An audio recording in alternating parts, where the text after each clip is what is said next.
Assalamu alaikum wa rahmatullahi wa barakatuh. I'm your host, Sami Higab. So, greetings of peace to all my family, friends, and everyone else viewing this live stream currently. So, this particular live stream is going to be a little bit general.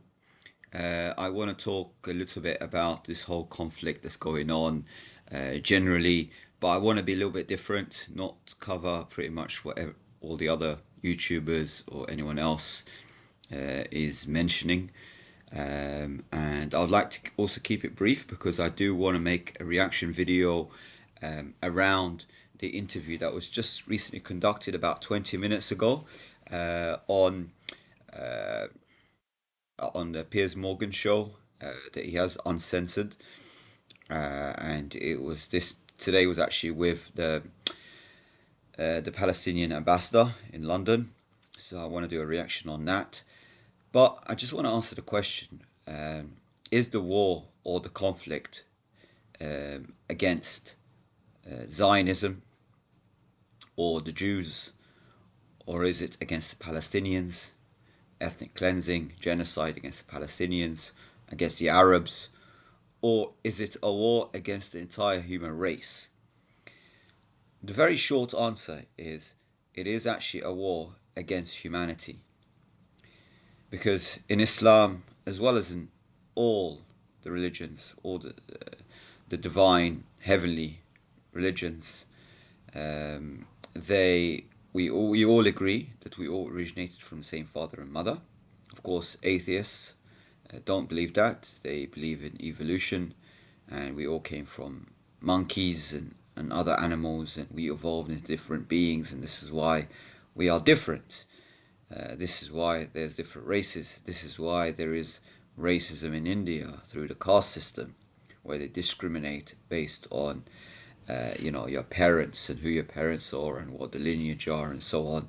So if you're from a superior lineage, then you're more respected. You are from leadership, and if you're from an inferior lineage, then you are basically from the slave. So obviously that can't be true. But I'm going to give you from the Islamic perspective. What do Muslims believe in?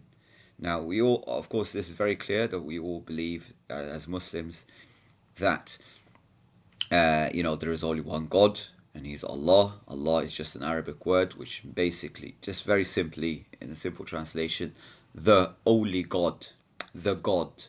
So you can't have the only God, the only one God, and translate it to the only one gods. So it's singular. There is only one God, and this is something that we all agree between us Muslims and the Jews. This is what we have in common. We believe in one God, and all the other forms of religions as well. But what we believe is from the beginning of creation, it was always Islam. It was always peace and total submission to the will of God. If you submit your will to the will of God, then you are a Muslim. God gave us parameters, a framework to live a successful life, to be successful in this world, and to be successful in the hereafter. But why did Allah create us and put us on planet Earth? Why did He bring our father Adam, which we all originated from Adam, so we're all from the same family of the human race? Why did Allah put us on Earth? He gave us a mission on Earth. We are trustees on planet Earth, and we have to cultivate the planet, look after the other creations, and cooperate to do good in the world. No one's perfect. We all have our traits and attributes, our own sort of, if you like, our own superpowers, and we are here to complete each other. So my weakness could be someone else's strength, and someone else's weakness could be my strength. So I can serve someone, and they can also help me and serve me. So what should be our focus? How do we worship God other than the main foundation of Islam, the pillars, and praying to God and all that stuff, the spiritual aspect or the relationship between you and the Creator?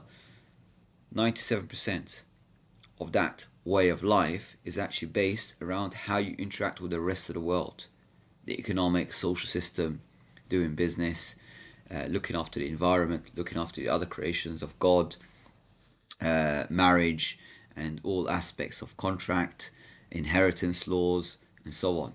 Okay, that makes up about 97% of what the rules are in Islam. And also, the big part of worship is serving many. We're here as servants of God, and we serve God by serving others. So what we're supposed to do, our main focus, is to look at the people that are less fortunate than us and reach down, empathize with them, put ourselves in their position and bring them up. And you're supposed to love for others just as what you love for yourself. So if I love for myself to be successful or to get education, to start a business and become successful in my business, I should also love for others for the same thing. And what's even better, a better level, is to love for others more than what you love for yourself. So you're allowing people to climb on your shoulders so you can push them to higher heights than yourself, so they can achieve better. And you'll be happier when they are even more successful than you, because you've started them on the right track, and then you see them, more successful in their endeavors. And this is what I actually advocate. Is I've been through a lot of challenges, a lot of hardships in my life. And what I do is I share these hardships, these failures or mistakes, these expensive lessons in my life, so other people can learn and avoid the same mistakes. So you might have like your father or a relative, or your brother, your older brother or whatever, and he might have gone in the wrong track. Maybe he pursued a life of crime, and then you realize actually this is not a good way to live, to be a criminal and so on. And he's changed his life. Maybe someone that might have been a drug addict, or didn't invest his time really well. So he's he's basically advising the younger generation. Well, actually, I made a mistake, and I learned from that mistake, and I rectified my life, and I put myself on the right track. So therefore, maybe you should avoid going through all this journey and wasting all these years of your life, and focus on your education, focus on your health. Don't eat junk food and so. So he's giving advice for other people so they can also benefit and avoid the same mistakes. They can perhaps make different mistakes in their life, but at least they can have a shortcut and become more successful in the rest of their life. And we're supposed to focus on ourselves and try to always constantly compete against ourselves to be a better version and make the rest of our life the best part of our life. That is our focus. It's nothing to do with age. It's nothing to do with anything else. You try to be the best version of yourself every day. Make an incremental improvement in your life, whether it's health, education, getting closer to the Creator, learning more, connecting with the world, networking, basically trying to learn about other cultures and open your mind. Don't be very narrow-minded and so on. But unfortunately, all the human race has a common enemy. That enemy is Satan. Now, whether you are a believer in God, or you believe in a particular religion or not, I'm giving you the facts. There were other creations that God created that have a free will.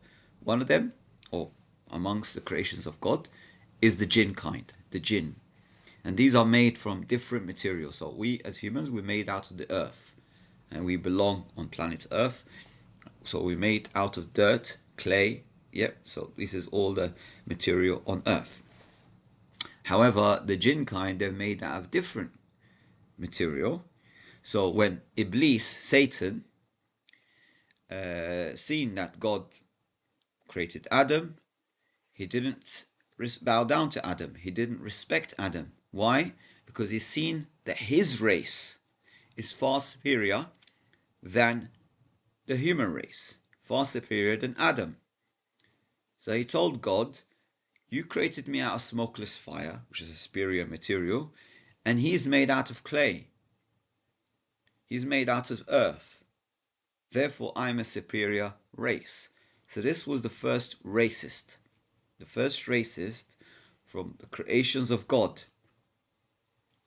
And the people that subscribe to racism, discrimination against others, are actually following the footsteps of Shaitan. They're following the footsteps of Satan. Now we are in the year 2023. This is the year. We're in 2023. You know, thousands of years have passed. We've become more educated. We are more knowledgeable. There's a lot of information on the internet. People can find out the truth for themselves. So when racist ideologies such as the Nazis, the fascism, white supremacists, the Ku Klux Klan and so on, you can really find out what their agenda is, the underlying reasons and what they believe in. So for example, if we look at the Nazism, the Nazi ideology, which Hitler subscribed to, he wanted to create a superior race, the Aryan race. He wanted to create good genetics, strong genetics. So he discriminated against certain types of people and favored another certain type of race. So that's a type of racism. He persecuted the Jews because he looked at them as an inferior race. He looked at other races as well as inferior, but he had different categories, just like the caste system where I mentioned in India you have a caste system and so on. And this caste system and tribal system and all that stuff, this is forms of racism, it's a form of discrimination against other groups of people. Even if you discriminate against financial capabilities, your resources. So someone might be richer than someone else, so you discriminate, he's inferior than me. Or he might not be as educated, like I hold multiple degrees, and I don't discriminate against someone that didn't even go to university. They possibly have different reasons. Maybe they have different pressures in their life, so they had to go to work at a very young age. They didn't have the same opportunity that I had. Or they might not have had that patience to go through education and the struggle so they can achieve higher status from the economic perspective. But we all value each other, and together everyone achieves more. Like I said, we all have our own positive attributes and negative attributes as well. No one's perfect. We all have our challenges, our vices. Some people have certain addictions. Some people are obese. They find it difficult to go on a diet. I know this challenge because I was morbidly obese. I was 50 kilos heavier than what I am now. And it took me just a few months to reduce my weight by 50 kilograms. I started the year at like around about 130. Now I'm in the 80, 81 kg mark. And at one time in my life, I was even more than that. I was closer to 140 kilograms. And I was having all sorts of health issues. But I got to a point where I got sick and tired of being sick and tired. And I had to do something about it. I didn't accept the status. However, we can't discriminate against someone that is still finding a challenge to sort out their health. It's easier said than done. It's quite difficult. You have to go through some struggle to change, to transform yourself to a better human being, make an improvement in your life. It's not easy. That's just one aspect. Okay, and then you look at the other ideologies. So now, when the Jews were being persecuted by the Nazis, by Hitler and so on, and he was discriminated, we need to know the people that came to their aid of the Jews, even before Hitler came about, 1,000 years before that, when they were being persecuted by the Europeans, 1,400, almost 1,500 years before that, who came to the aid to the Jews? It was their brothers, the Arabs. Because if we look at the tree from Adam, and then we look at Abraham, and Abraham had two sons, Ishaq and Ismail. These were brothers, Ishaq, Ismail, Isaac.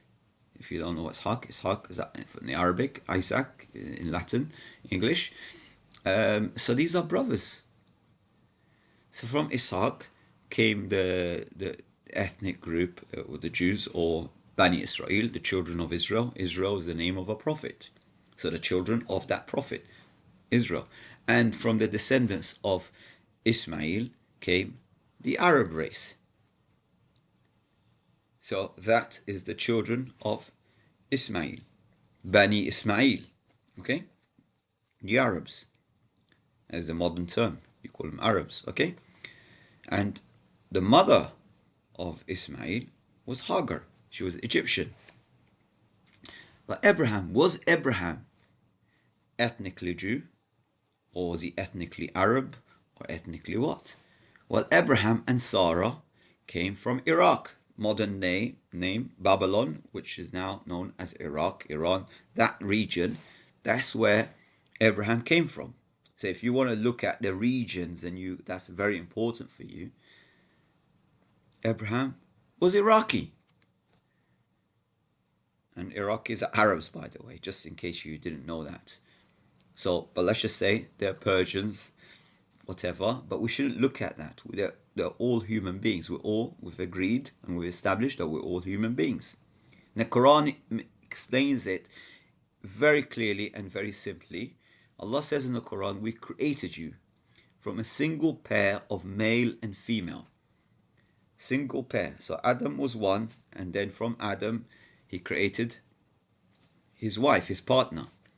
You may call her Eve, Hawa, give her any name. But he created his partner, okay, his companion. So Adam is not complete without his partner. So they're equal. They're different. Men and women are different, but equal. They have strengths and weaknesses, like we established before. I said to you before that each of us, even amongst men, we are different. We have our own strengths and weaknesses. One of us could be stronger in mathematics. Another person could be stronger at creative writing. Another person could be stronger in, as a developer. Another person might be really good at, like handiwork, construction, that kind of stuff. But we all need each other. It's not like we need just one particular skill and that's it. And if you have that skill, then you're superior than everybody else. No, we are interdependent, just like the rest of the ecosystem, just like the rest of the environment. We complete each other. So let's get that straight. No one's inferior and superior. But then after, in that verse, it says, we created you from a single pair of male and female and made you into nations and tribes. This is intentional, that we are different, with different skin color, with different height, different everything. We have our own traditions and cultures and so on. That's fine. Because once Adam and his wife Eve, let's just say go with Eve, and they had children and they started populating planet Earth and expanding and going all over the place, then you have different cultures, starting to evolve based on the environment, based on other attributes, and that created differences between us, languages and so on. Now we don't see that these differences as some sort of something that we can use against each other, discriminate, despise each other.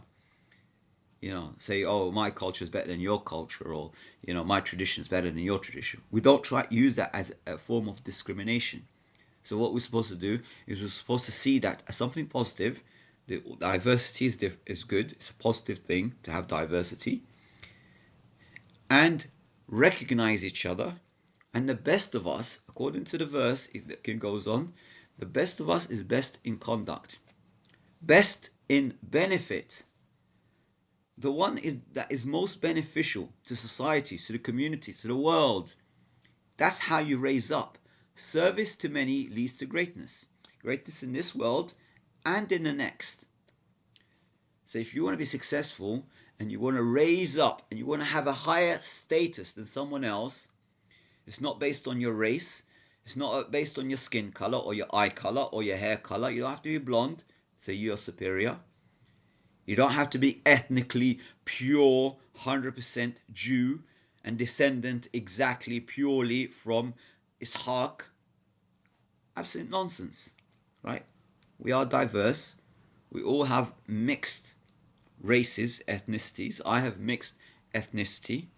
I have lineage going to the family of the Prophet Muhammad sallallahu alaihi wasallam. I have lineage to Ishaq. I have lineage to ethnically Jew, Ashkenazis, and all the other forms from both sides of my family.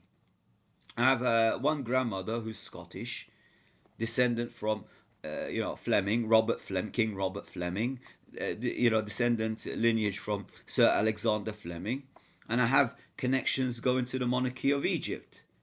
It doesn't matter, and Albanians and Greek and Turkish and North African, even Algerian, percentage of Algeria, so much diversity in my gene. But likewise, in your genes, if you do a genetics test and you compare, you'll be surprised. You might have slightly higher percentage in, African or Chinese or Indian, so on, but you're also mixed. We all are diverse, which makes sense because we all originated from Adam, same father, same mother. We shouldn't be discriminating each other. So it's not about Jew life matters, Arab life matters, or Black lives matter, or Indian life matters. It's about human life matters. That is what we're supposed to all stand up for. All human life is sacred. Even those who are disbelievers. You don't have to be a Muslim to go to heaven. I mean, forget about that part. I mean, to have respect and so on. But you have to be a Muslim because you have to submit to the will of God. That's the only way you can, attain success in the hereafter. But Allah does not deny water from anyone. He allows you fair and equal equality while you're on planet Earth. Whether you believe in Allah or not, it doesn't matter. He still provides you, gives you provision, still allows you to drink water, allows you to breathe the oxygen, which is all His resources, because He's the creator of everything. And if you do good, He rewards you on earth. A Muslim, however, they get goodness in this life and goodness in the hereafter. What is a Muslim? We've said it already. No different than what Jesus was. Jesus was a Muslim. Abraham was a Muslim. Moses was a Muslim. And the evidence of that is even in the Bible that you have in your hand today. You have it in your hand. The story even Gethsemane. If you look at the story when Jesus was in the Garden of Gethsemane with his companions, and he had this habit, to every time he would wake up in the third part of the night and he would pray. So the prayer that Muslims do, you see Muslims praying in a mosque and so on, this whole motion and the prayer ritual itself was performed by all the prophets. All the prophets of God used to pray. The difference between when Prophet Muhammad came, he prescribed 5 daily prayers. But Jesus had a habit to pray, particularly in the night, because of the benefits, because there's a lot of blessings at night. And in the Garden of Gethsemane, he put his head on the ground, he bowed down on the ground, and he speaks to God, and he says, I know you can hear me, and I don't need to raise my voice. You can hear me. So he doesn't have to have a very loud voice and shout. But he said, I speak in a loud voice, so the guys behind me, those people that claim they are following me and believe in me, and they are my supporters, can hear what I'm about to say. Because what I'm about to say is very important. So what did he say? I bow myself in peace and total submission to you. He basically said, I am putting my head down on the ground. I'm submitting my will to your will. Whose will? God's will. The translation of that word is Muslim. I'm putting my head down and I'm submitting my will as a Muslim. That is the meaning, the translation of that particular sentence. Anyone that submits their will to the will of God in Arabic is called a Muslim. Muslim is not a name. It's an Arabic word which means the one who submitted their will to the will of God. And that's exactly what Jesus said in the Gospel of Jesus, which you call it the New Testament, call it the Bible. That's what he said. And then he didn't finish. He continued and he said, I by my own will can do nothing.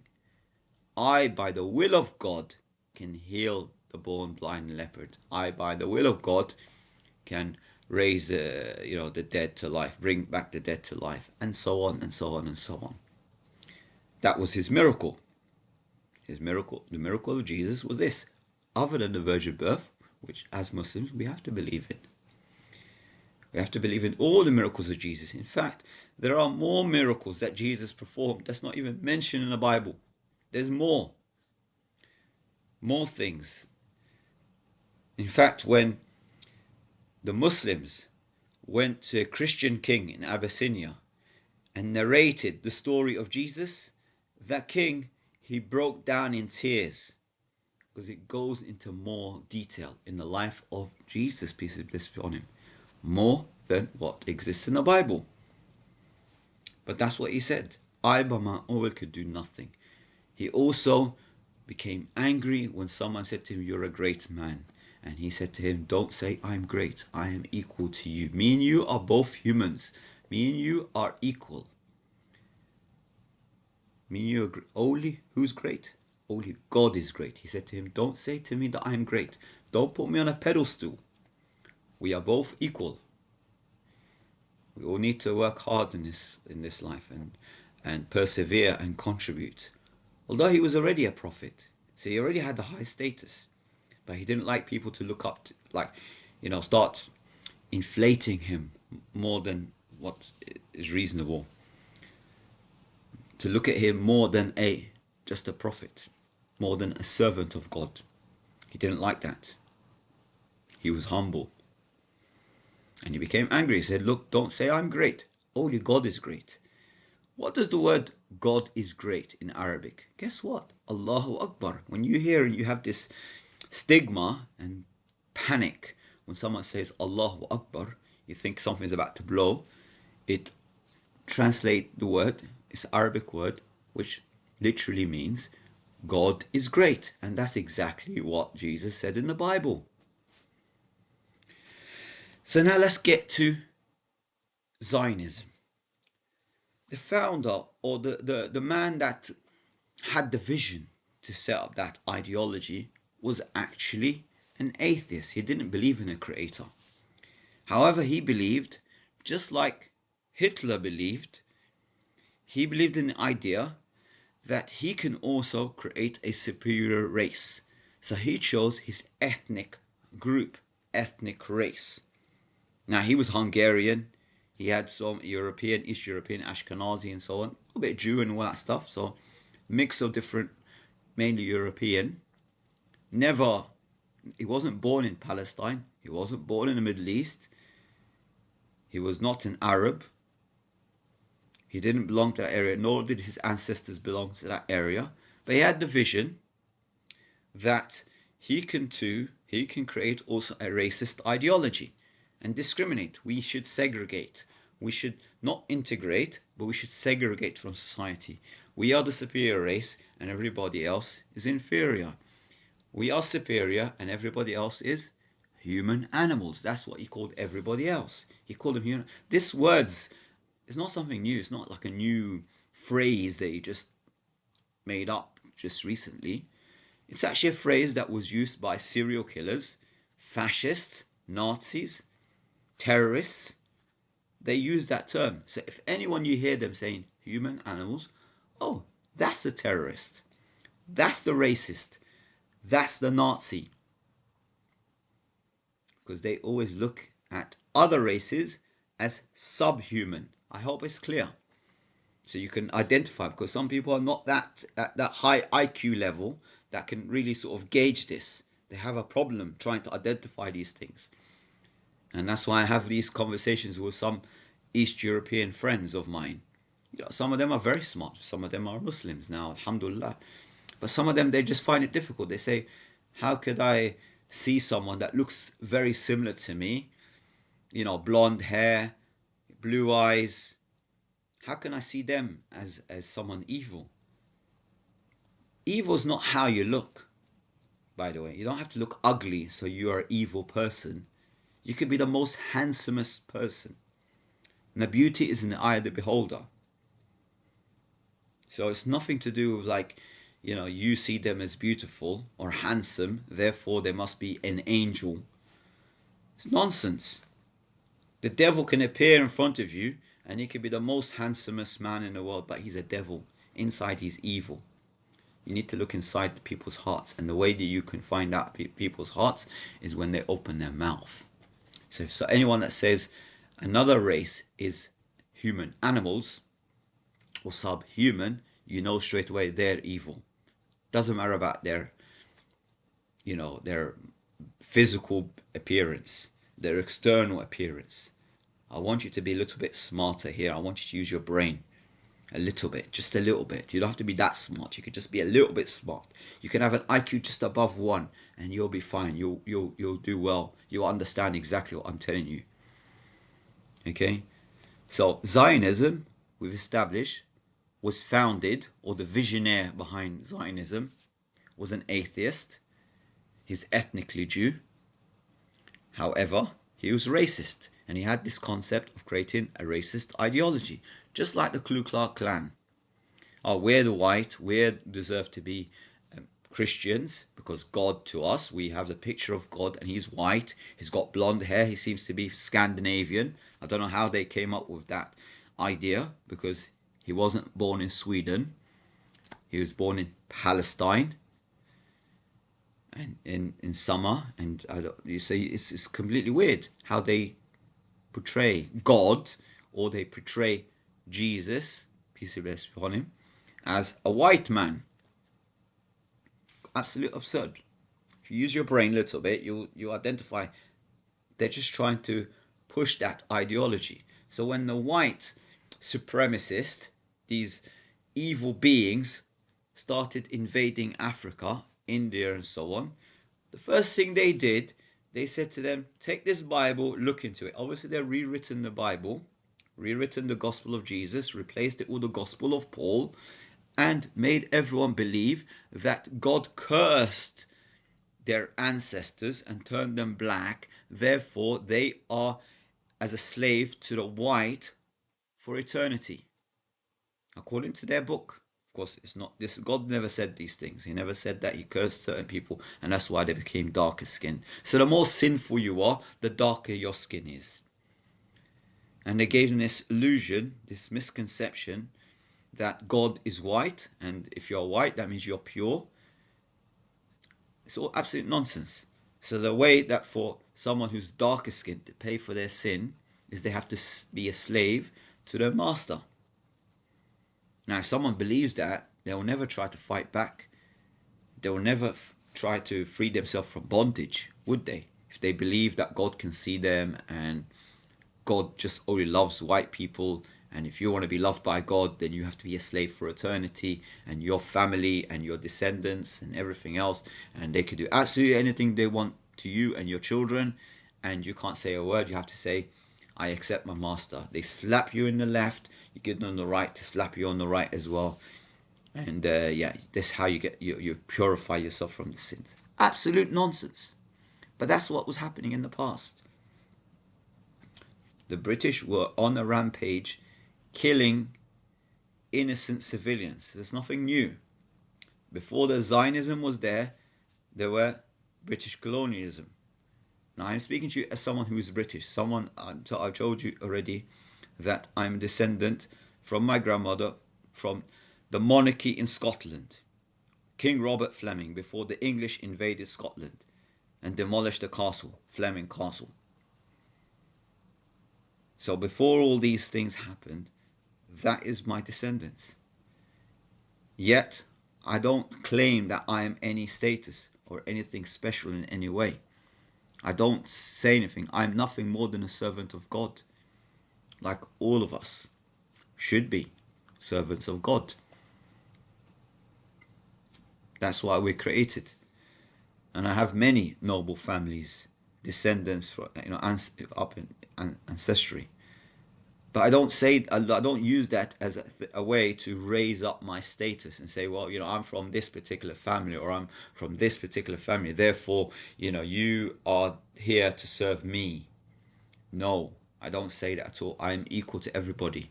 It doesn't matter who your father was, even if he was the poorest man in the world, uneducated. Doesn't matter.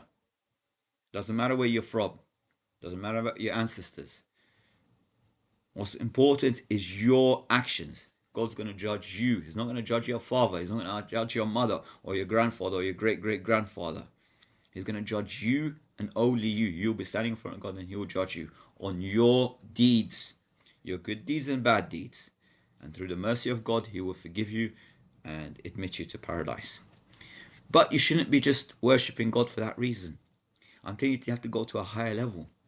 I want you to love God and I want you to love Allah, your creator and my creator, and be grateful for the blessings that He gave you. He gave you eyesight.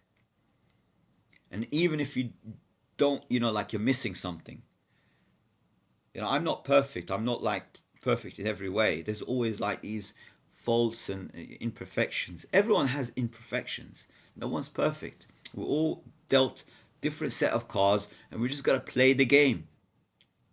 You dealt with different traits and attributes, like I said before, and you just have to do your best with what you're given.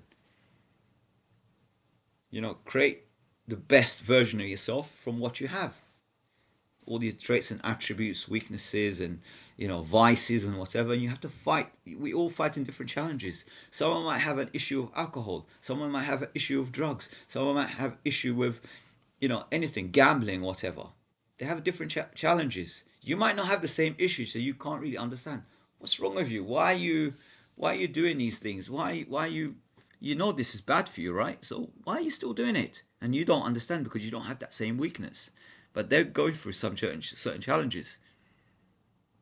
So that each individual's test is different. We're all sitting different tests. But the ultimate test is you don't associate partners with God. And you always try to reflect on your actions every day. You do a self-audit on yourself. What have I done today? What's the good things that I've done, positive things, and what's the negative things? Perhaps tomorrow I could try to reduce the number of negative things that I've done. I should try to, change in some way. Just an incremental, small change. And this is, by the way, how I lost weight. All I was doing is I was trying to follow a plan and stick to it. And even if I didn't see an immediate change on a daily basis or weekly basis, but eventually my body had to react because I was changing the diet. But it's really foolish if you expect to change and you do nothing different. You eat the same food, the same junk food, but you, in your heart, you say, "Oh, I want to lose weight. I want to be more healthy," but you continue eating junk food. It's not going to work. You do the same activity and expect different results. That's the very definition of insanity. So you need to change. You need to change your ways. You need to start learning about other people, other cultures. And I'm against any forms of discrimination, irrespective who's making these,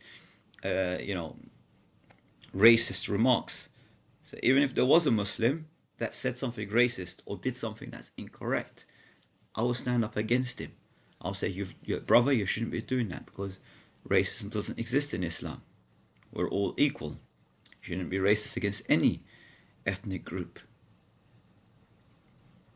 So now going to the question which I really want to answer, I'm just giving you this roundabout way of trying to explain different things because I don't know different people's levels, different understandings and stuff. And I did promise you that I'm going to keep it brief.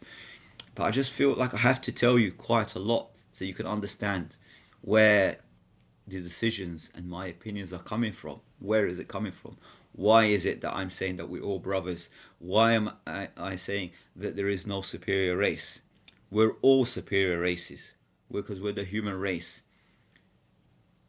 And God already gave us that status. لَقَدْ كَرَّمْنَا بَنِي آدَمَ. We have blessed the children of Adam.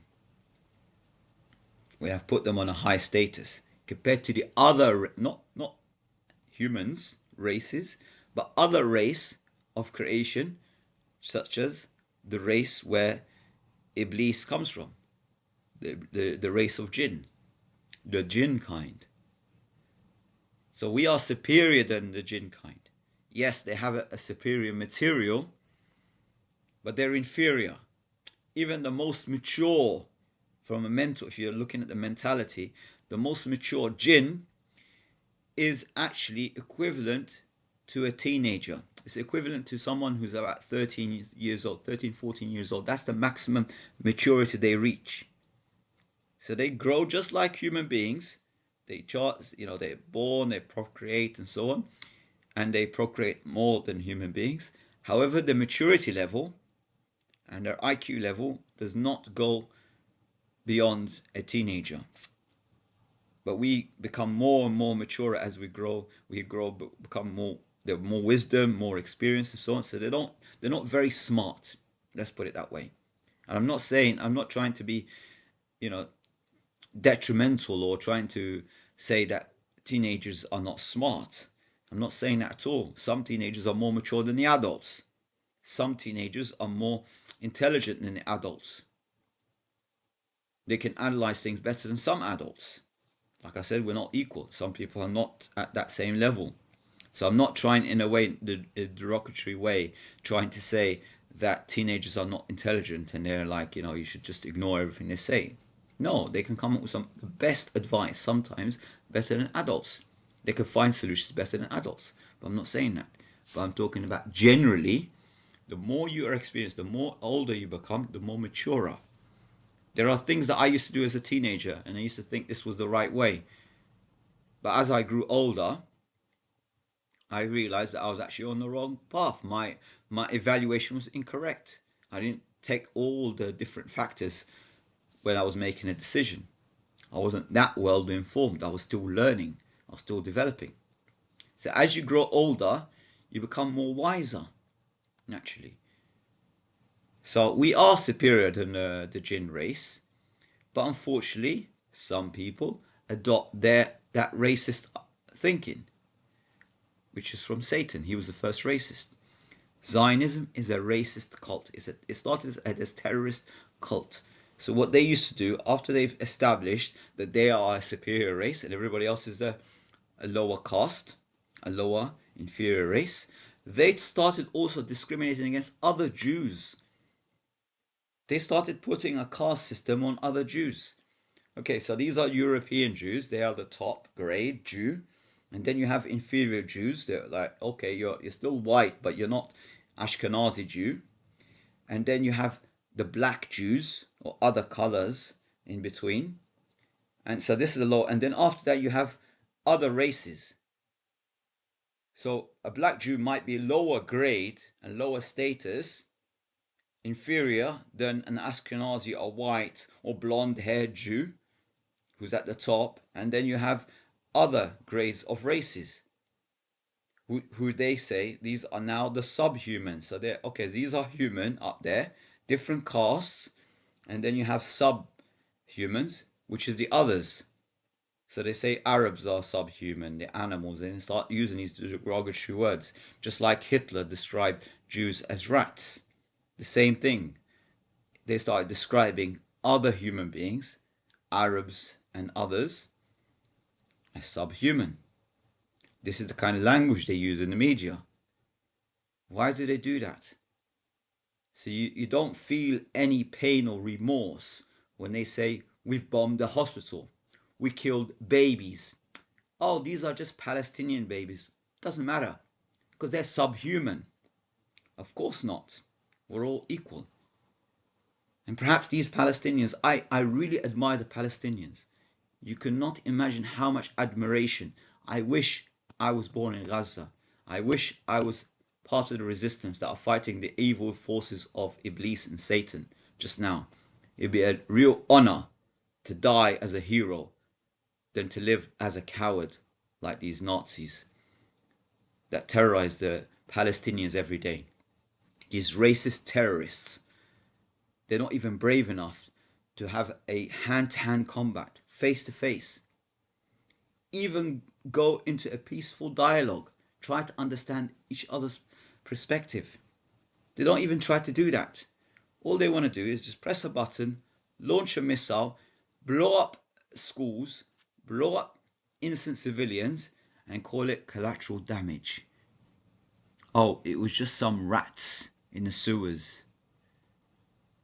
Anyway, these babies will grow up and become terrorists anyway, so let's just kill them off.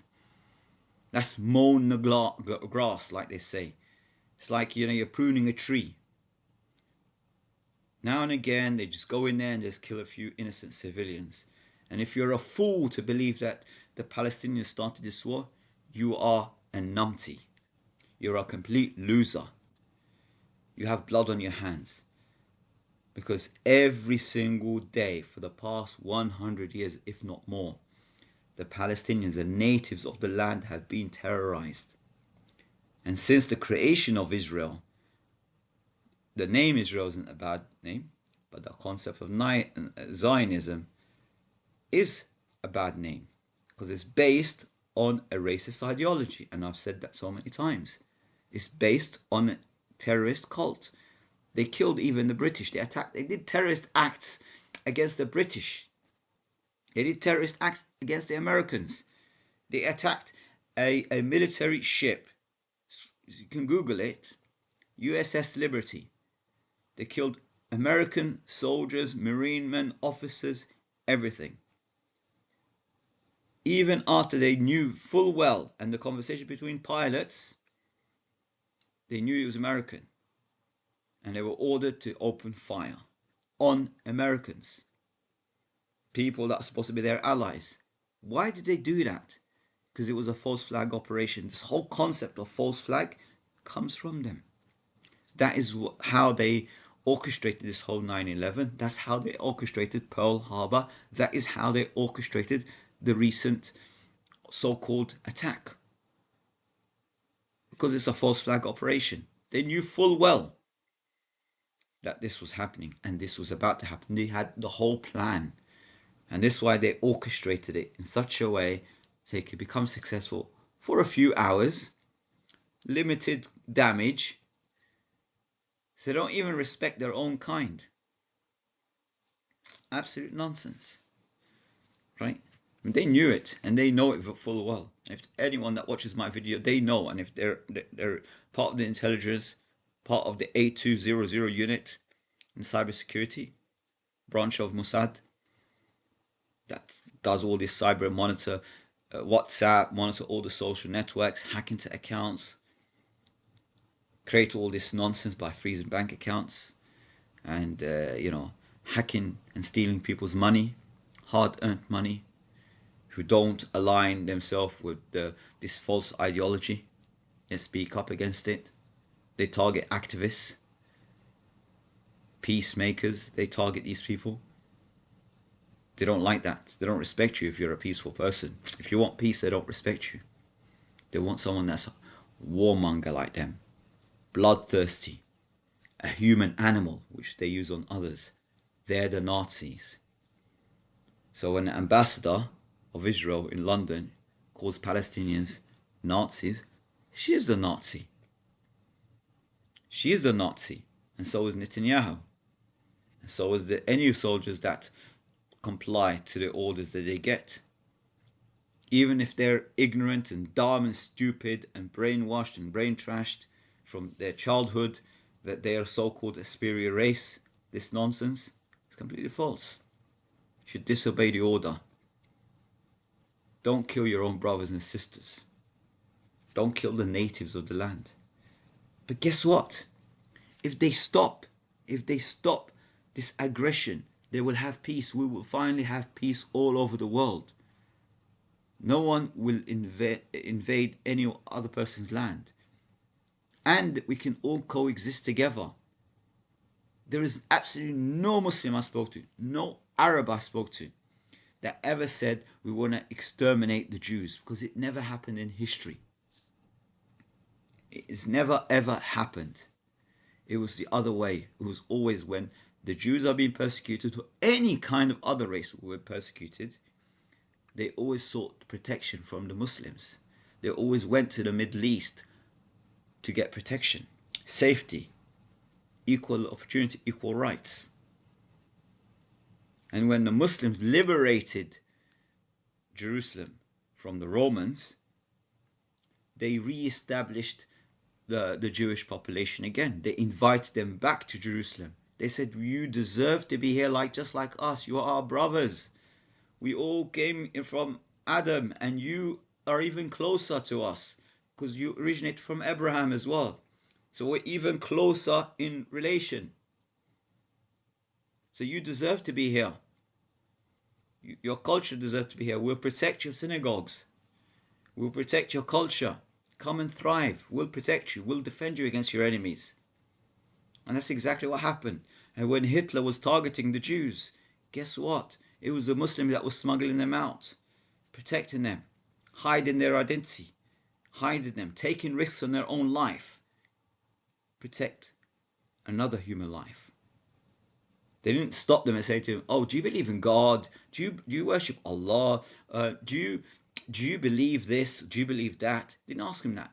It's a human being, irrespective of their race. It was wrong to target any other race. They would protect them because they're another human. All life matters. Of course, the establishment would not like this. I might be shot tomorrow just because I spoke for peace. I might get shot. I might go to prison just because I'm telling you the truth right now and telling you that all human life matters. Because Rishi Sunak doesn't like that. Rishi Sunak follows the caste system. He comes from a racist ideology.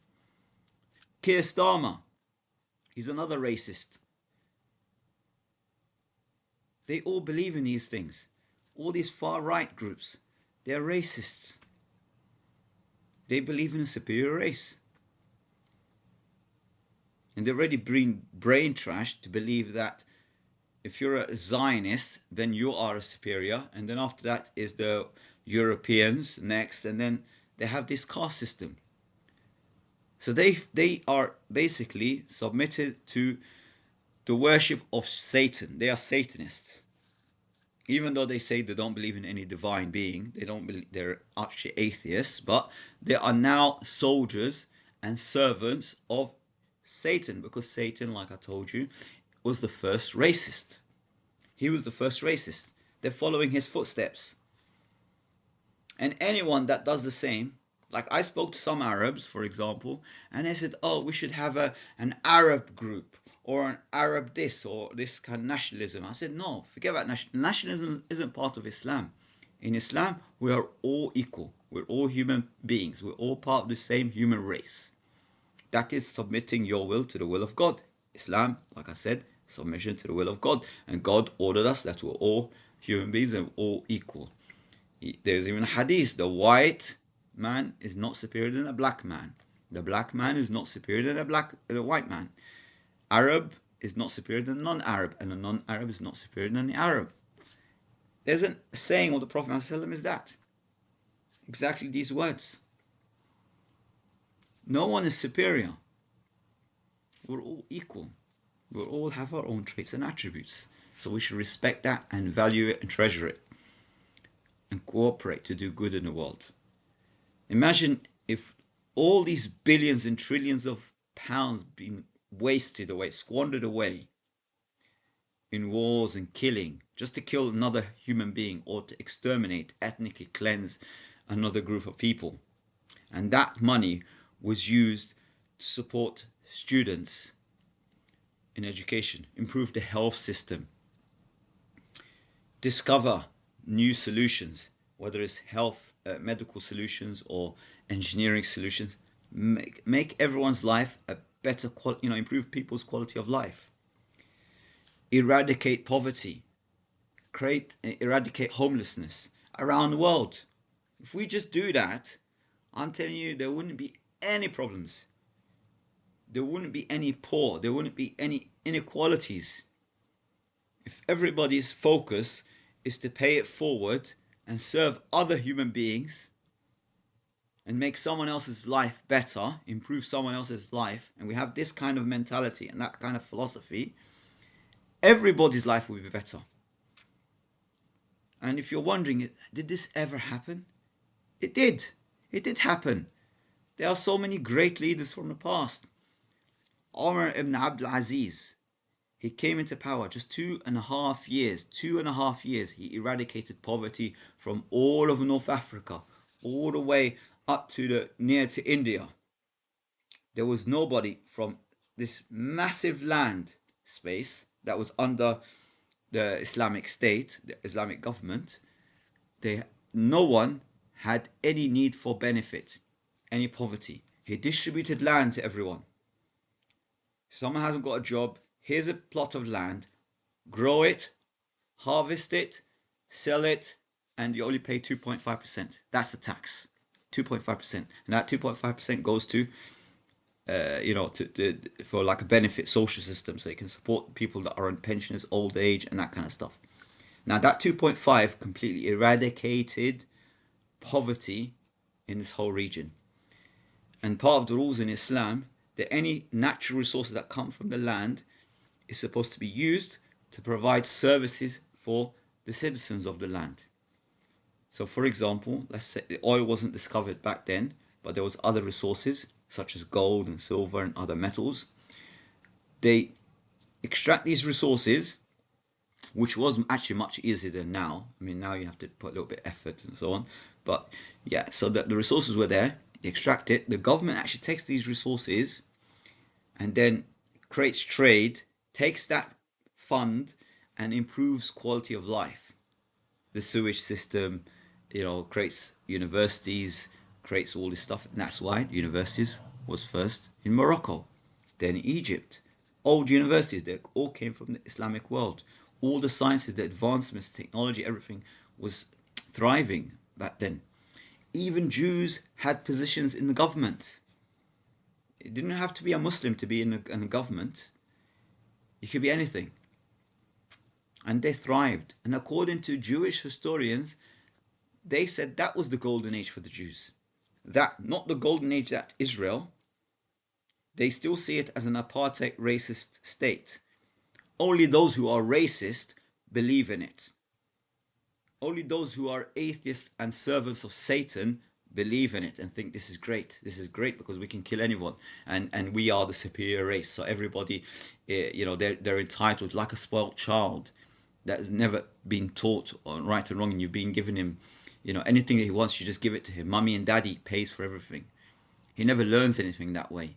So he becomes entitled, arrogant, rebellious. And when he goes out in the world and realizes he actually needs to work and put in some contribution and do something, he says, no, people should give me. I have every right. Why are you not helping me? Why are you not buying me a brand new car? They expect people to just give them everything. They rob, they become criminals. And when they lose everything, they can't get back up again. They give up, they become suicidal. They end their life. They go to drugs. Because they didn't learn anything. They didn't have any discipline. Exactly the same. The Zionists are exactly the same. They're arrogant. They think they're so superior and God's on their side. They don't even believe in God for God to be on their side. It's completely ludicrous. Imagine that. They don't believe in a creator, yet they think the creator gave them this title of they're a superior race and everybody else is inferior. Everybody else is subhuman. And you know what? If they do succeed in ethnically cleanse, which they're not going to, but let's say they ethnically cleanse all the Palestinians, they kill every single Palestinian around the world. Let's just assume they do that, and they kill all the Arabs. Guess who they're going to try to kill next? It'll be the Africans, it'll be the Indians, the Chinese, eventually it'll be the British, and then all the other races. Because they don't see you as valuable. They don't need you anymore. You are just a slave, and if they don't need you as a slave anymore, they have no need for humans. They want to maximize their profit. They want to have more money and control more resources than they control 70% of the world's resources. They wouldn't be happy until they control 100% of the world's resources. If they have everything and no one has nothing, everyone can just go to hell. Everyone can just all die. They don't give an effing about anyone else's life. Everyone else can suffer because they don't deserve to live. Only we deserve to live. Because the God that they don't believe in gave them that title, the chosen people. All nonsense. It's complete nonsense. This is the very definition of racism. They discriminate against another race group. So don't be like them. And if you are a racist, because I do have some Zionist friends, I have to admit it. I do have friends that I always have these conversations with, and I'm trying to really understand and really listen to them and try to understand exactly where they're coming from. And when I'm listening to them, and I'm trying to understand exactly how is it that they're actually believing in such this false ideology and this racist concepts. I just It doesn't make sense at all. How can you discriminate against another race? How can you decide who deserves to live and who should die? How can you make that? You didn't give life to people. Only God gave us life. God gave us this body. He gave us all these resources. He gave us all these blessings like eyesight. Therefore, He is the only one that has the right to take our life. He gave us life and He can take it back. It's a trust. It's like if I loan you money or I give you, I don't know, something like, I give you my microphone, for example. Say, hey, look after my microphone, and when I need it, I'll ask it. I'll ask for my property back. And you say, no, mate, I'm not going to return your microphone. It's now mine. You gave it to me. No, I didn't give it to you. I trusted you. I was going to travel away, and I said, listen, here's my microphone. Please look after it. It's something very precious to me. It's expensive, whatever. It's not that expensive, but let's assume that it is. And please look after this. And when I come back, I'm going to come and take it from you. You now became greedy and you're arrogant, and you say, no, that's now mine. I'm not going to return back your... Now, you might do that to another human being. That's stealing. But you can't do that to God. Once your time is up and it's time to go, your soul will be just extracted from you. No one lives forever. You can't stop death. This is inevitable. Everybody will die. We will all die eventually. Sooner or later, it doesn't matter how many years you live, even if you live 200 years, even if you live 1,000 years. Let's just say, I don't know anyone that's lived 1,000 years recently in a modern time. Let's just assume that you manage somehow to perfect your health to such a level that you live for 1,000 years. Eventually, you will die. And you will face the judgment of God. So why not do your best to be a good person? Be beneficial in the world. And God will raise you. Service to many leads to greatness. So Piers Morgan and all these other... I don't know what to call them anymore. I don't want to insult anyone. I don't really enjoy insulting anyone. I don't enjoy swearing. I don't enjoy using bad language. I really don't, because I still see like Piers Morgan and Jordan Peterson, who I don't like anymore, and even Ben Shapiro. I still see him as my brother in humanity. I still see him as my brother because he's still a human being. So I don't like to insult Ben Shapiro or Jordan Peterson or Piers Morgan or any of them. I don't like doing that.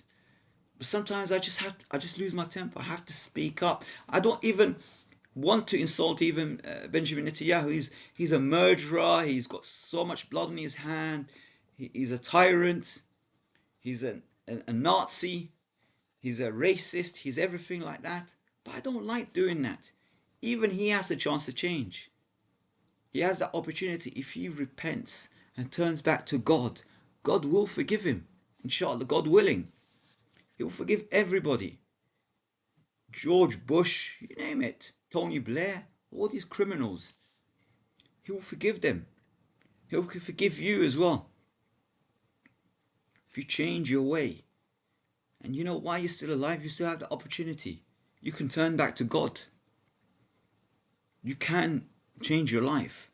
Now, try to understand this, because in the Quran it's very clear about this. God's already clear about this. There is no compulsion religion. You can't guide those who you love. I can't even guide my own brothers or sisters. I can't guide anybody.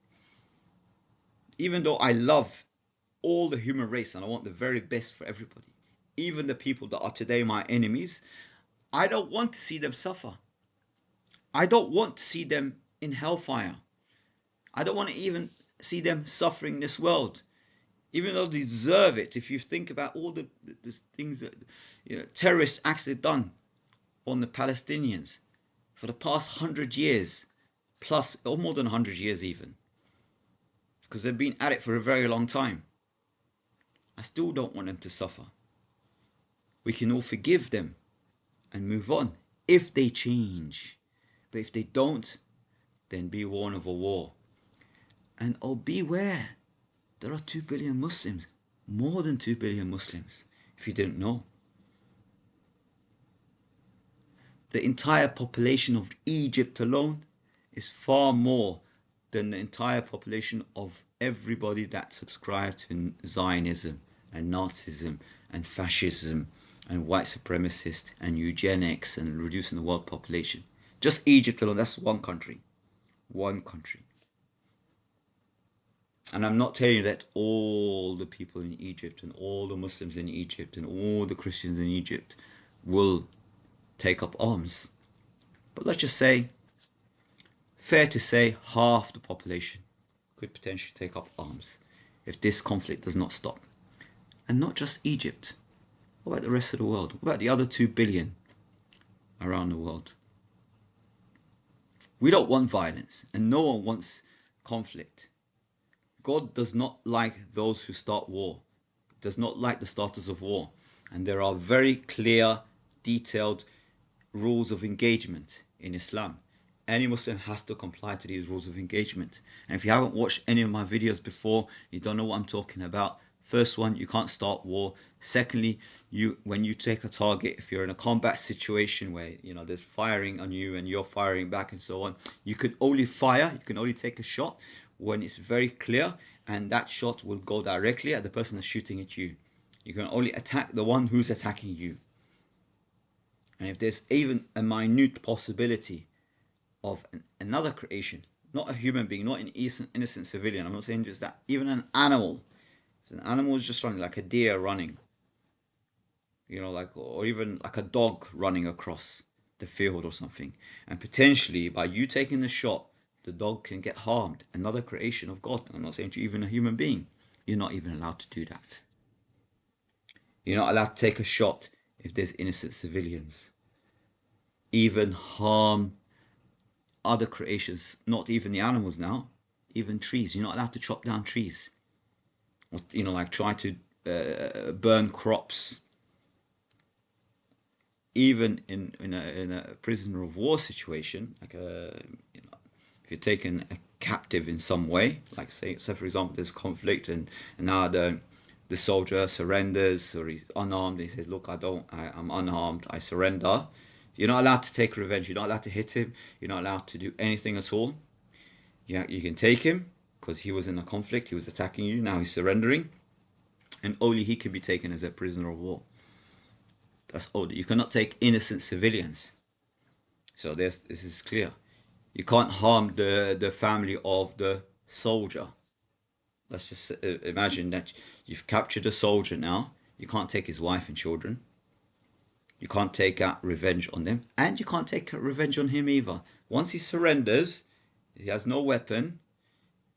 You have to now go back to the level that he's also now a human being. You and him are actually brothers in humanity.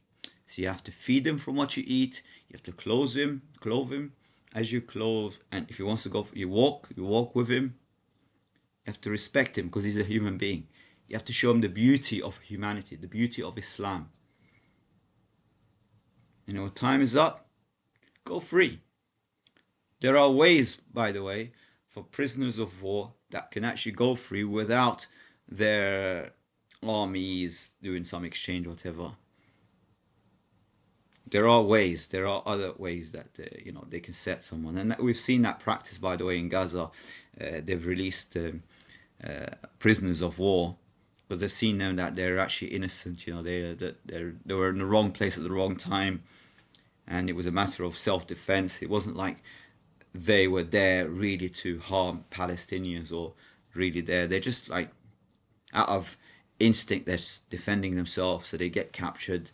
And now they're taken as a prisoner of war.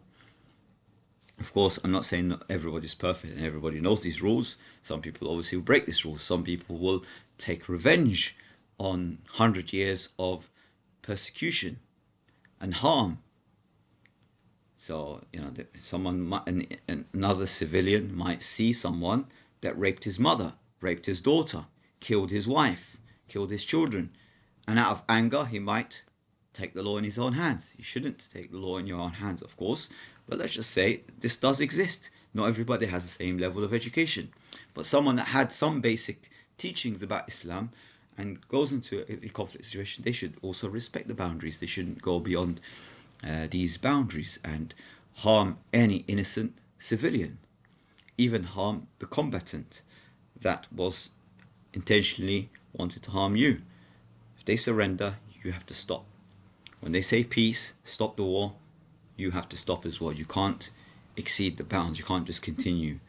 So we have rules that we have to comply by as human beings, but they don't. That's the point. They don't value any human life. Therefore, they go on a rampage of massacring and killing innocent civilians. Now, I was having a conversation with a friend of mine today, and he sent me some audio, which they claim this was evidence that these people were the ones who made the fault and they dropped a missile. That's just what he was saying. So he sent me the audio, I listened to it, and it's complete fake. It's like deep fake, you know, it's like AI generated, so it's completely fake. Number two, freedom fighters do not use modern communication. They don't use telephones. They don't have a telecom company in Palestine. So they don't use that. And they know that all this tech stuff is monitored. So they don't do that. They're very primitive in how they communicate and how they pass information amongst themselves. It's based on trust. Just like blockchain. It's the exact same how to verify the information. So they have something very similar, but more primitive. It's not like through electronics or network or internet and stuff like that. So to verify that this information was the order and this is the order and so on, and all the other generals, they can verify that the order that came, it came from the other general and so on. And they're all freedom fighters.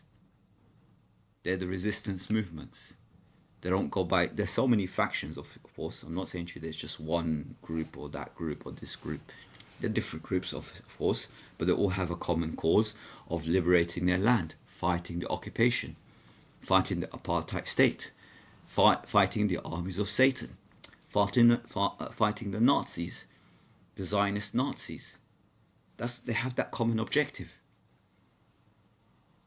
Some of them are very highly educated, some of them are not.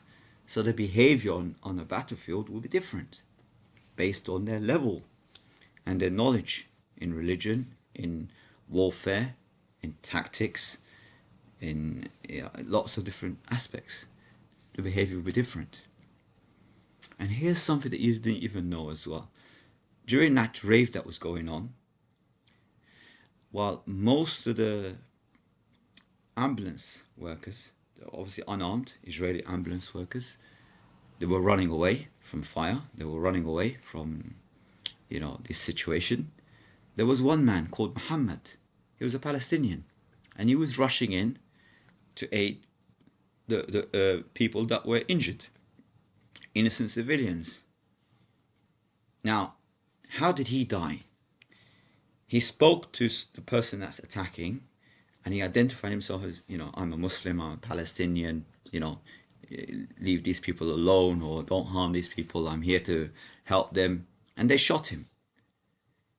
So it makes you think, was it really Palestinians that did this whole assault? And then there's other individuals that I know, like I told you, I have many friends, and a lot of them told me they had full knowledge and the entire plan. They already knew everything about it. This is from the Israeli side. But they turned a blind eye. They didn't understand why the Netanyahu government and why his office, they knew the full plan. They knew everything and just knew this whole thing was imminent. They've been warned from Egypt, they've been warned from the US, they've been warned from so many places, but they turned a blind, they completely ignored it. They won't be able to get through the fence anyway. Okay, we know all about it. They have a detailed map which is supposed to be highly confidential, and but it doesn't matter. We know there's traitors among us. And wasn't it very convenient for Netanyahu, who's facing corruption charges and he's trying to make some internal changes that people are rising up against, and they're not very happy, and he had all these protests going on. And then somehow it works for his interest by creating this decoy, distraction.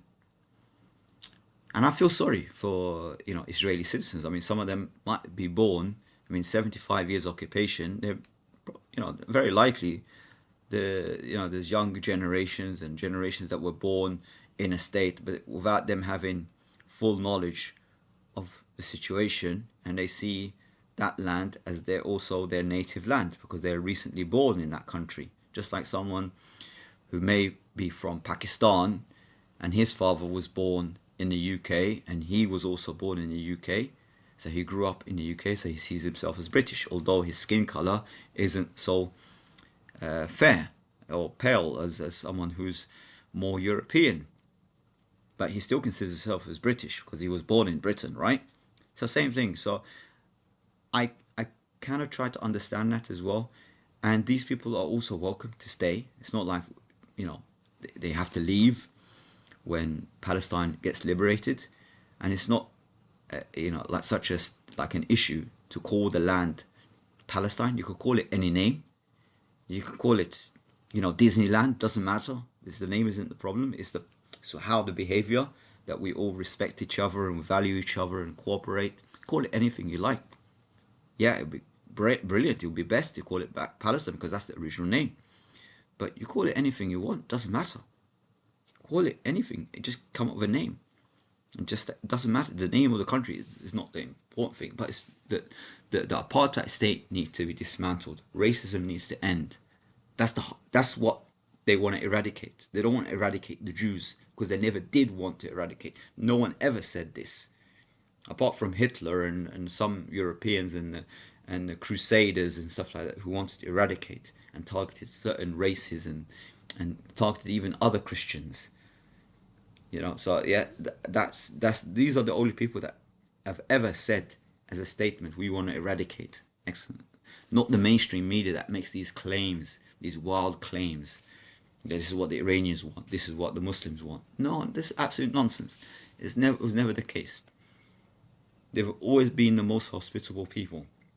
They respect all human life because that's what Muhammad, peace be upon him, taught us. That's what it says in the Quran, the words of Allah told us. We're all equal. We're all part and parcel of the same human race. So no one wants to eradicate anyone. And it's just complete nonsense. Forget about the garbage that you hear on the media. Forget about all this mainstream nonsense. It's all DIO. Disinformation operation. That's what DIO means. DO. Disinformation operations. Okay? That's what they're doing. False propaganda, false evidence, appearing real. And people want to believe this because they want their own narrative, their racist narrative to work. And they justify killing innocent civilians. That is why they're doing all this. That is why they believe lies and they want to believe that it's the truth, even though deep down they know it's fake. They can see it very clearly. This image is fabricated. So many things wrong with this picture. There's so many things wrong with this video. It's been edited so many times. It's completely fake. There's a lot of, the shadows are not correct, all these things. There's lots of issues with the recording. But they want to believe it. They want to believe that it's true because it serves their purpose, their racist purpose.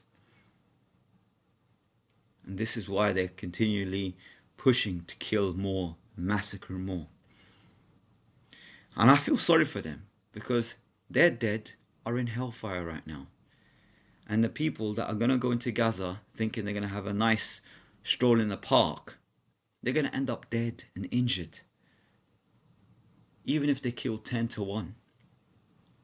For every 10 Palestinians they kill, let's say one of them dies. I feel sorry for that one person because the 10 Palestinians, they're all going to paradise for eternity. And that one person that died just simply following lies that was spread to him. They're fighting a battle they don't even know what they're fighting. That one person is going to be in hellfire for eternity. They'll be roasting in hell forever. And I feel sorry for that person. I feel sad. I feel heartbroken for that Israeli, for the IDF soldier. Because he will not have any salvation. He's going straight into hell. And he has no excuse. There's no excuse. Oh, I was just doing it for my racist leader, my Nazi leader. I was obeying orders. Just like the Nazi soldiers, they had no excuses to rape, murder, kill innocent civilians, the Jews. No reason to do that either. So they have no excuse that, oh yeah, no, I did it just because I was obeying my orders. No, they can refuse, they can resist, they can protest. The government cannot push you. If everybody stands up with one voice, as if one man is speaking, and say no more violence, no more racism, no more discrimination, no more apartheid state, we need to dismantle the state, we need to coexist all together, guess what? The world will be the best place ever for everybody. We will have peace, security, no violence, nothing.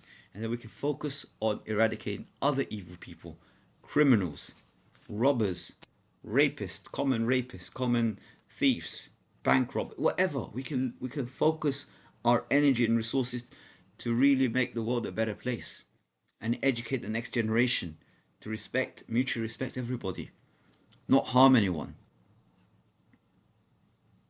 And like I told you during this video, I do have Israeli friends. I do have Zionists, pro-Zionists, even far-right friends, and we have these discussions all the time. We discuss, but we mutually. I always tell them, look, we can agree to disagree, but I really want to understand, the patterns, your thought patterns. How do you come up to the conclusion that you are a superior race and everybody else is inferior? How do you come up with that conclusion that blacks are inferior because of their skin color, or their Africans are savages, and they make these strange statements, racist statements? But I'm saying, look, I disagree with this and it makes me angry, but I just want to sit down with you peacefully, respectfully. Let's talk about this. Let's just go through the train of thought. How do you actually come up with that conclusion? Where's your evidence that proves this statement that you've made? Where does the evidence come from that we're better alone and we should separate ourselves from other Europeans? We should close our borders, and we should treat these people in one way and treat other people in... Where does that come from? Let's go through it. And I find they're just lacking intelligence, first of all, and they're just regurgitating whatever they hear in the media, as if they're like a tape recorder. They've just recorded something they've heard on the news by another racist, another extremist, another Nazi like them, and they just repeat the same message without actually thinking, without actually listening to the message that they're actually saying. So they don't listen to their own, because if they did listen and they processed that exact statements that they're making, they might actually realize that they're talking BS. They might. Like the Israeli ambassador, I was watching her on Channel 4, and I'm saying to myself, is she real? Is she actually listening to what she's saying? Because it's complete garbage what she's regurgitating.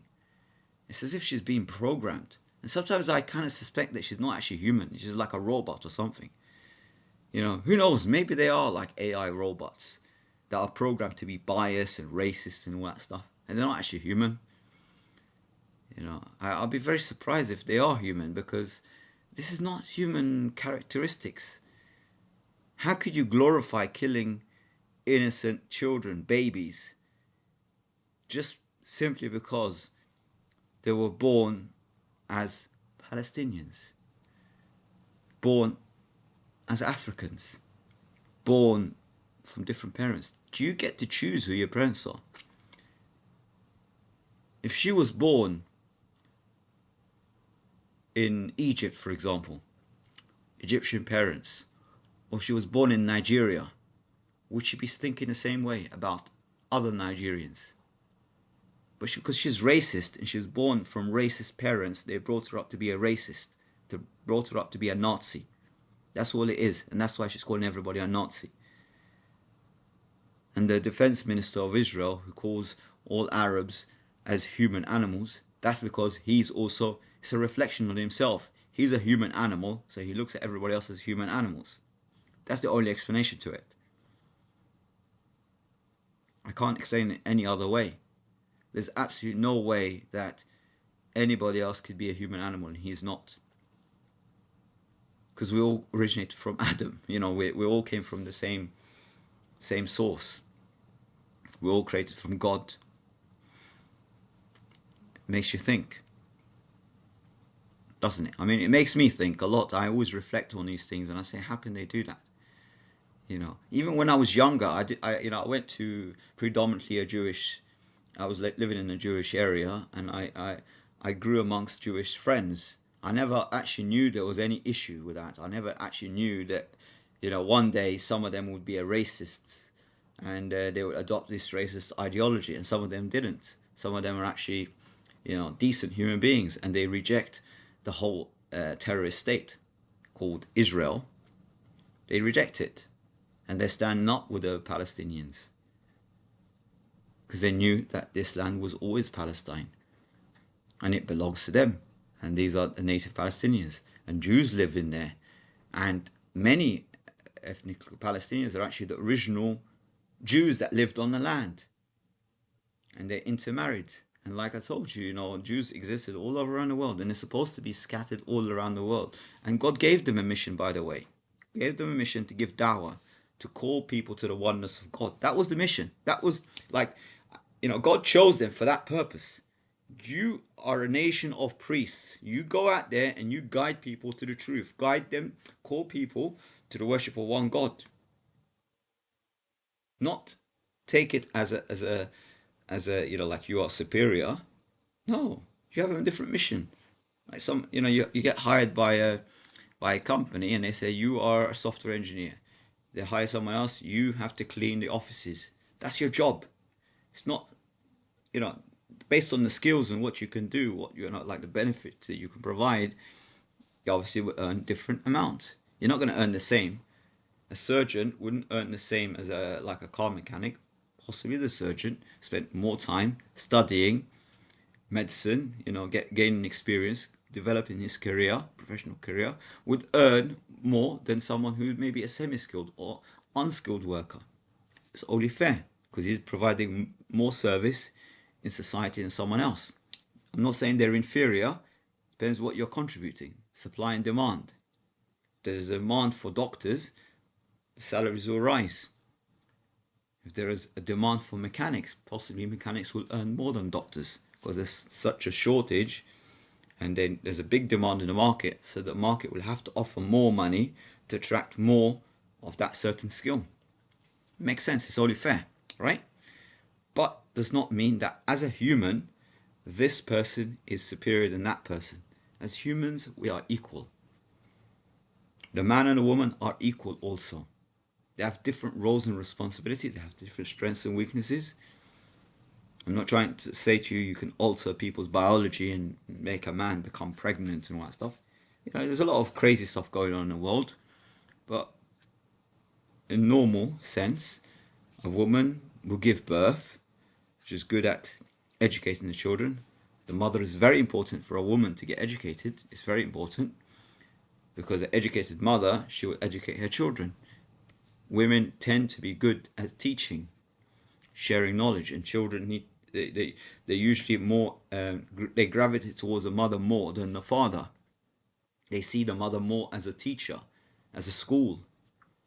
That's why in Islam they say you educate a woman, then you educate a nation. You educate a man, you educate one man. You give education to women, you educate a nation. That's important. So this is why I'm advocating these things, because I'm getting it, I'm extracting it from the source, the Quran, the Word of God, and the Torah on its original form, and the Gospel of Jesus in its original form, is also scriptures in Islam, in the original form. The Psalms, the Torah, the Gospel of Jesus, the Injil, also known as the Injil. Muslims don't believe in the Gospel of Paul, so you can't use that as a source of reference and say, oh, but you guys don't believe in these statements. These statements coming from a man that came hundreds of years after Jesus, peace and blessing be upon him, and he's not a prophet. He was a Roman man who was a bounty hunter that used to hunt the followers of Jesus, so we can't take him as reference. Who basically said that you can lie to spread something to reach your objective. The means justify the end. So you could do anything, whether it's illegal, legal, it doesn't matter. Lie, cheat, do whatever, as long as you achieve your goal. So of course he cannot be a prophet. He cannot be a messenger of God. So we completely reject Paul. The Paul gospel, we reject it. But we accept the gospel of Jesus, peace and blessing upon him. Peace and blessing be upon him. Okay, I spoke a lot and I gave a lot of bits and pieces on what I believe in. And I now want to do a reaction video after this. I'm just going to hang up. I'm going to say goodbye for now. And peace be upon you. Wassalamu alaikum wa rahmatullahi wa barakatuh.